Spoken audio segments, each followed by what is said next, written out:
Good morning, students. Today we are going to start with yet another chapter of class 10 science, that is periodic classification of elements. तत्वों का आवर्त वर्गीकरण. Classification that is वर्गीकरण शब्द से आप पहले से ही परिचित हैं. कक्षा 9 में हमने जीवधारियों, जंतुओं और पादपों के वर्गीकरण के बारे में पढ़ा था. In class 9 we have already studied about classification of living beings, that is plants and animals. वर्गीकरण का शाब्दिक अर्थ होता है समूह में बांटना. Classification means to divide into various groups. But how is the grouping done? The grouping is done on the basis of some similar और dissimilar properties. हम जानते हैं कि इस पृथ्वी पर जो जंतु हैं यानी प्लांट्स और एनिमल्स हैं वो असंख्य हैं. They are numerous. सो हर एक जंतु का या पादप का अध्ययन करना हमारे लिए आसान कार्य नहीं है. तो हमने जंतुओं को और पादपों को क्लासिफाई किया था, वर्गीकृत किया था. उन वर्गों के अध्ययन हमने फिर किए थे. इसी प्रकार सन 1800 तक केवल 31 तत्व ज्ञात थे, लेकिन जैसे जैसे समय बीतता गया 1865 तक हमें 63 तत्व यानी एलिमेंट्स ज्ञात हो गए. तो फिर वैज्ञानिकों ने सोचा कि अगर हमें हर एक एलिमेंट को अलग अलग स्टडी करना हो तो ये पॉसिबल नहीं है. और यहीं से शुरुआत होती है क्लासिफिकेशन ऑफ एलिमेंट्स की. So what is classification of elements? Classification of elements is to arrange elements in such a way that elements with similar properties are grouped together, while the dissimilar elements are kept in separate groups. तत्वों का वर्गीकरण क्या है? तत्वों का वर्गीकरण एक ऐसी व्यवस्था है जिसमें समान गुणधर्म वाले तत्व को एक समूह में रखा जाता है. But why do we classify elements? हम तत्वों का वर्गीकरण क्यों करते हैं? वर्गीकरण से तत्वों का अध्ययन व्यवस्थित एवं चरणबद्ध हो जाता है. Classification makes the study of elements organised and systematic. Secondly, वर्गीकरण विभिन्न तत्वों के गुणधर्मों के मध्य संबंध स्थापित करने में सहायक होता है. Classification helps in defining the relationship between properties of various elements. So in a nutshell we can say classification makes study of elements easy. वर्गीकरण तत्वों के अध्ययन को आसान बना देता है. तो सबसे पहले केमिस्ट ने जो क्लासिफिकेशन की एलिमेंट्स की यानी तत्वों की, वो की on the basis of factors such as density घनत्व, मेलेबिलिटी अघातवर्ध्यता, डक्टिलिटी तन्यता. और उन्होंने दो वर्गों में बांट दिया एलिमेंट्स को, मेटल्स एंड नॉन मेटल्स, धातुएं एवं अधातुएं. लेकिन इन दो वर्गों में भी बहुत सारे तत्व थे, इसलिए ये क्लासिफिकेशन स्टडी ऑफ एलिमेंट्स में इतना ज़्यादा योगदान नहीं दे पा रही थी. मतलब इससे स्टडी इतनी इजी नहीं हो गई थी. फिर एक और समस्या थी कि कुछ एलिमेंट्स बोथ मेटल्स और नॉन मेटल्स के कैरेक्टरिस्टिक्स शो कर रहे थे. तो फिर एक ग्रुप और बनाने की आवश्यकता पड़ी जिसे मेटलॉइड्स कहा गया, उपधातु. एक और मुख्य समस्या थी इस क्लासिफिकेशन की कि जिन प्रॉपर्टीज के आधार पर हमने ये क्लासिफिकेशन की थी वो प्रॉपर्टीज वेरिड कंडीशंस में डिफर हो जाती थी. So scientists were now in search of such characteristic of an element that would never change. वैज्ञानिक तत्व का एक ऐसा गुणधर्म ज्ञात करने में लग गए जो कभी ना बदले. A scientist named William Prout discovered that the atomic mass of an element never differs, and it could therefore be the scientific basis for classification of elements. William proud नामक वैज्ञानिक ने यह खोजा कि किसी तत्व का परमाणु द्रव्यमान कभी नहीं बदलता और इसलिए यह तत्वों के वर्गीकरण का वैज्ञानिक आधार भी बन सकता है.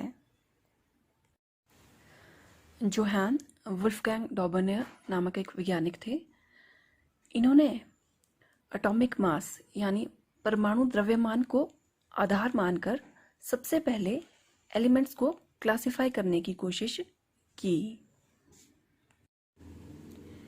इन्होंने इसी आधार पर तत्वों के त्रिक बनाए यानी ट्राइड्स बनाए और इन्हें डॉबनियर त्रिक या डॉबनियर ट्राइड्स के नाम से जाना जाता है। तो इन्होंने कहा कि जो 3 तत्वों का त्रिक है उसमें जो पहला तत्व है और जो तीसरा तत्व है उनके परमाणु द्रव्यमान को, एटॉमिक मास को अगर हम ऐड कर दें और उसका एवरेज निकाल दें, मतलब कि उसे 2 से डिवाइड कर दें, तो जो वैल्यू हमें मिलेगी वो मिडल वाला जो एलिमेंट है, मध्य वाला जो तत्व है, उसके परमाणु द्रव्यमान के बराबर निकलेगा।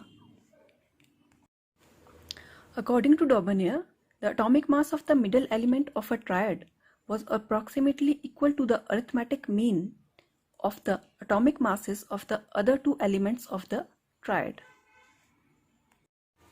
This is also called Daubeney's law of triads. डॉबनेयर ने जो ट्रिक यानी ट्रायड्स दिए थे उसमें जो पहला ट्रायड था उसका एलिमेंट्स थे लिथियम, सोडियम और पोटेशियम। अब आप जानते हैं कि लिथियम का एटॉमिक मास होता है 7 और पोटेशियम का होता है 39। अगर हम इन दोनों को ऐडअप कर लें तो वो आ जाएगा 46 और अगर डिवाइड करें 2 से तो दैट कम्स 23। और यही मिडल वाले एलिमेंट सोडियम का एटॉमिक मास 23 होता है। तो इस तरह से जो डॉबनेयर ने पहला ट्रिक दिया था वो बिल्कुल सही अपनी डेफिनेशन पर उतर रहा था।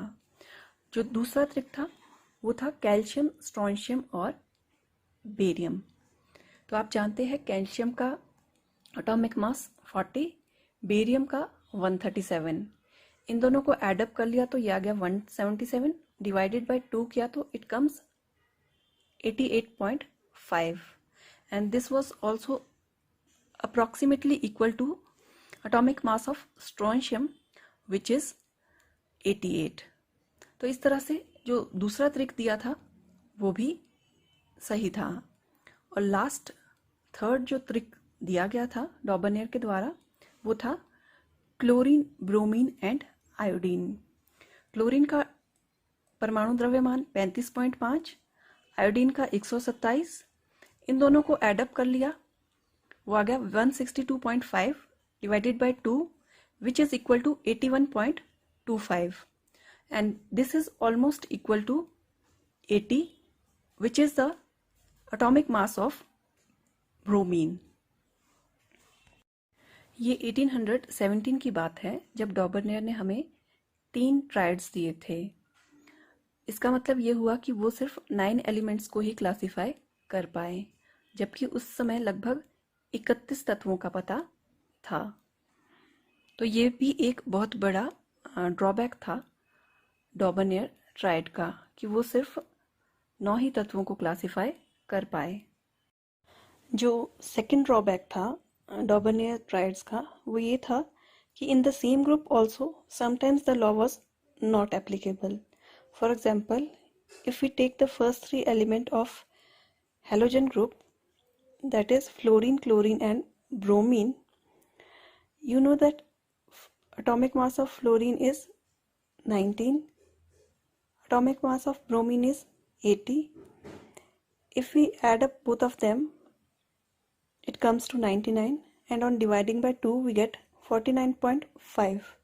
But the middle element which is chlorine, its atomic mass is 35.5 which is not equal to 49.5 as it must be according to the law of triads. So here law of triads failed miserably. पर फिर भी हम डॉबनेयर के इस प्रयास को असफल नहीं मानते। ऐसा क्यों है? आपने एक कहावत सुनी होगी, असफलता ही सफलता की सीढ़ी होती है। अगर डॉबरनेयर प्रयास नहीं करते तत्वों के वर्गीकरण का, तो आगे जाकर जो हम मॉडर्न पीरियोडिक टेबल तक पहुंच सके वहां हम नहीं पहुंच पाते। तो हर प्रयास मैटर करता है, हर एक स्टेप मैटर करता है।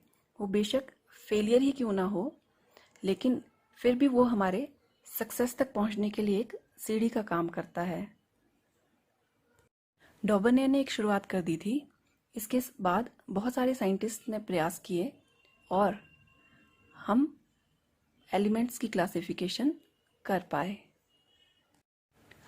Hope so you have understood about Dobereiner triads. बच्चों, आज के लिए बस इतना ही।